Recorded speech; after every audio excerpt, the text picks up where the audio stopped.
ഈ പത്തനംതിട്ടയിലുണ്ടായ അപകടം ശ്രദ്ധയിൽപ്പെട്ടിരുന്നോ? തീർച്ചയായിട്ടും വളരെ ദുഃഖകരമായ സംഭവമാണ്. കുടുംബത്തിൽ നിന്ന് 4 വ്യക്തികൾ ഒരുമിച്ചൊരു അപകടത്തിൽ മരിക്കുക എന്ന് പറയുമ്പോൾ ഇതിന് പ്രാഥമികമായി കിട്ടിയ റിപ്പോർട്ട് അനുസരിച്ച് ഡ്രൈവർ ഉറങ്ങിപ്പോയി, ഡ്രൈവ് ചെയ്തിരുന്ന വ്യക്തി ഉറങ്ങിപ്പോയി എന്നാണ് മനസ്സിലാക്കുന്നത്. പ്രത്യേകിച്ച് ആ റൂട്ടിൽ നമ്മൾ വളരെ ശ്രദ്ധിക്കണം. ശബരിമല സീസണാണ്, ആയിരക്കണക്കിന് വണ്ടികളാണ് അത് കടന്നിട്ടുള്ളത്. വളരെ അപരവർ സൂക്ഷിക്കുക എന്നുള്ള വളരെ പ്രധാനപ്പെട്ട കാര്യമാണ്. അപ്പോൾ അത് ഉറക്കം വന്നാൽ ഉറങ്ങുക എന്നുള്ളൊരു ഡ്രൈവിംഗ് സംസ്കാരം നമുക്കുണ്ടാകണം. പക്ഷെ ആ വീടിനോട് അടുത്തെത്തിയിട്ടാണ് ഈ അപകട സമയം. അപ്പോൾ സ്വാഭാവികമായിട്ടും അദ്ദേഹത്തിന് ഉറക്കം വന്നതാണ്. അപ്പോൾ അദ്ദേഹം വീട്ടിൽ ഇനി കുറച്ച് ദൂരമല്ലേ ഉള്ളൂ, 7 കിലോമീറ്റർ ഉള്ളൂ, വീട്ടിലെത്തിയിട്ട് ഉറങ്ങാം എന്ന് കരുതി കാണും. അതായിരിക്കും അപകടത്തിൻ്റെ കാരണം. പക്ഷെ ഇത് ഉറങ്ങിപ്പോയതാണെന്നാണ് പ്രാഥമികമായി മോട്ടോർ വെഹിക്കിൾ ഡിപ്പാർട്ട്മെൻറ്റിൻ്റെ ഉദ്യോഗസ്ഥരുടെ പോലീസിൻ്റെയും വിലയിരുത്തുന്നത്. വളരെ ദുഃഖകരമായി പോയി. എല്ലാവരും ശ്രദ്ധിക്കുക. നമ്മളെല്ലാവരും ഇപ്പോൾ നമ്മൾ കണ്ടുകൊണ്ടിരിക്കുന്ന അപകടങ്ങൾ, ഇപ്പം പാലക്കാട് നടന്ന അപകടം കുഞ്ഞുങ്ങളുടെ കുറ്റമല്ല, അത് അപകടകരമായ ഒരു പ്രശ്നമായിരുന്നു. അതല്ലാതെ മറ്റ് സംഭവിക്കുന്ന അപകടങ്ങളിൽ പലതും നമ്മുടെ അശ്രദ്ധ കൊണ്ട് സംഭവിക്കുന്നു. ഈ അടുത്ത കാലത്ത് കേരളത്തിലെ അപകടങ്ങൾ വളരെയധികം വർദ്ധിച്ചു. ഇക്കാര്യം നമ്മൾ പഠിക്കുകയും പരിശോധിക്കുകയും ബഹുമാനപ്പെട്ട മുഖ്യമന്ത്രിയുടെ ശ്രദ്ധയിൽ വരുത്തിക്കൊണ്ട് പോലീസിനെ കൂടി ഉൾപ്പെടുത്തി അദ്ദേഹത്തിൻ്റെ നിർദ്ദേശപ്രകാരം ഒരു വലിയ ഡ്രൈവ് നടത്താൻ നമ്മൾ ശ്രമിക്കും. ഡ്രൈവ് നടത്തുമ്പോൾ നമുക്ക് ഈ കുറ്റകൃത്യങ്ങൾ പിടിക്കാമെന്നുള്ളതല്ലാതെ അവനവൻ പാലിക്കേണ്ട ചില അച്ചടക്കങ്ങളുണ്ട്. ഉറക്കം വരുമ്പോൾ ഉറങ്ങണം, നന്നായി ഉറങ്ങിയ ശേഷം വണ്ടി ഓടിക്കണം.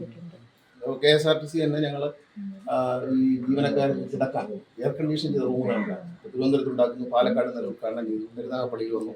അതിൻ്റെ ഉദ്ദേശം എന്ന് പറയുന്നത് ഡോക്ടർമാരും മറ്റ് വിദഗ്ധരും നിർദ്ദേശിക്കുന്നത് ഡ്രൈവർ നന്നായി ഉറങ്ങണം, ഉറങ്ങിയതിന് ശേഷം മാത്രമേ വണ്ടി എടുക്കാവൂ എന്നുള്ള അപകടം കുറയ്ക്കാനുള്ള മാർഗം. പ്രത്യേകിച്ച് രാത്രി ഒരു 3 മണി മുതൽ ഒരു 7 മണി വരെ മനുഷ്യന് ഏറ്റവും കൂടുതൽ ഉറക്കം വരുന്ന സമയം. ആ സമയത്താണ് നമ്മൾ ഏറ്റവും വാഹനം ഓടിക്കുമ്പോൾ ശ്രദ്ധിക്കേണ്ടത്. അതിരാവിലെ 7 മണി വരെ ഉള്ള സമയം വളരെ ശ്രദ്ധിക്കണം. പിന്നെ റോഡുകൾ നന്നാകുന്നു നമുക്ക് കുറ്റമല്ല, റോഡ് നന്നാകുന്നില്ല എന്നാണ് പൊതുജനങ്ങളുടെ ആരോപണം ഉണ്ടായത്. ഇപ്പോൾ റോഡുകൾ നന്നായപ്പോൾ നമ്മളതിനെ കുറ്റം പറയേണ്ടതില്ല. അതിൽ ചില അപാകതകൾ സംഭവിച്ചിട്ടുണ്ടെങ്കിൽ അത് അടിയന്തരമായി ഇപ്പോൾ പാലക്കാട് സംഭവിച്ചതുകൊണ്ട് റോഡിൻ്റെ ഒരു അപാകത അത് പരിഹരിക്കുന്നു. കുന്നൂർ മൂവാറ്റുപുഴ റോഡ് വളരെ വർഷങ്ങൾ തകർന്നു കിടന്ന റോഡാണ്. അവിടുത്തെ MLA ദിനേഷ് കുമാർ തന്നെ പറഞ്ഞിട്ടുണ്ട്, വളരെ വർഷങ്ങളായി തകർന്നു കിടന്ന റോഡാണ്. കഴിഞ്ഞ ഒരു 1.5 വർഷത്തിനുള്ളിലാണ് ആ റോഡ് മനോഹരമായി പുനർനിർമ്മിക്കാൻ സർക്കാരിന് കഴിഞ്ഞിട്ടുണ്ട്. അപ്പോൾ അതിൽ ശ്രദ്ധയോടെ ഓടിക്കുക എന്നുള്ളതാണ്. മറ്റൊരു കാര്യം എൻ്റെ ശ്രദ്ധയിൽപ്പെട്ടാലും ഞാൻ പറയുന്നത്, നിങ്ങളും ശ്രദ്ധിച്ച് നോക്കുക. ഈ 2 വരി ഇപ്പം MC റോഡ് നല്ല റോഡാണ്. ആ റോഡിൽ നടുവിലൊരു ലൈൻ ഇട്ടിട്ടുണ്ട്.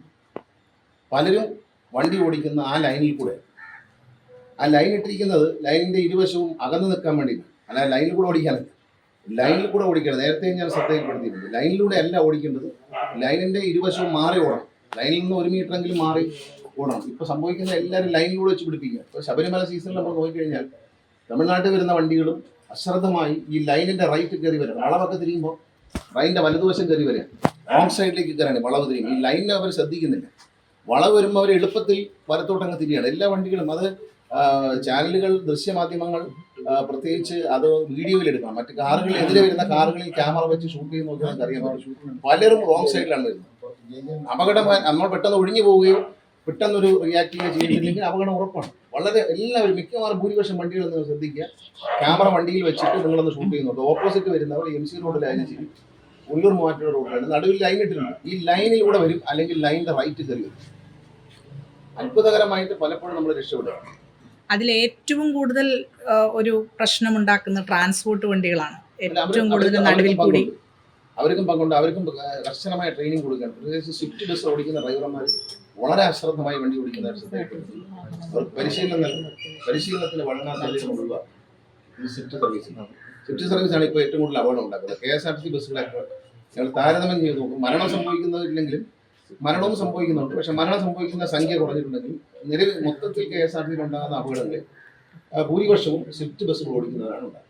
അതുകൊണ്ട് സ്വിഫ്റ്റ് ബസ്സിലെ ഡ്രൈവർമാർക്ക് ഇന്നലെ തൃശ്ശൂർ വെച്ച് കർശനമായ നിർദ്ദേശം നൽകിയിട്ടുണ്ട്. അവർ ട്രെയിനിങ്ങിന് പോവുകയും കൃത്യമായി നിയമം പാലിച്ച് വണ്ടി ഓടിക്കുകയും ചെയ്യുന്നതിന് അവരെ ഒഴിവാക്കും.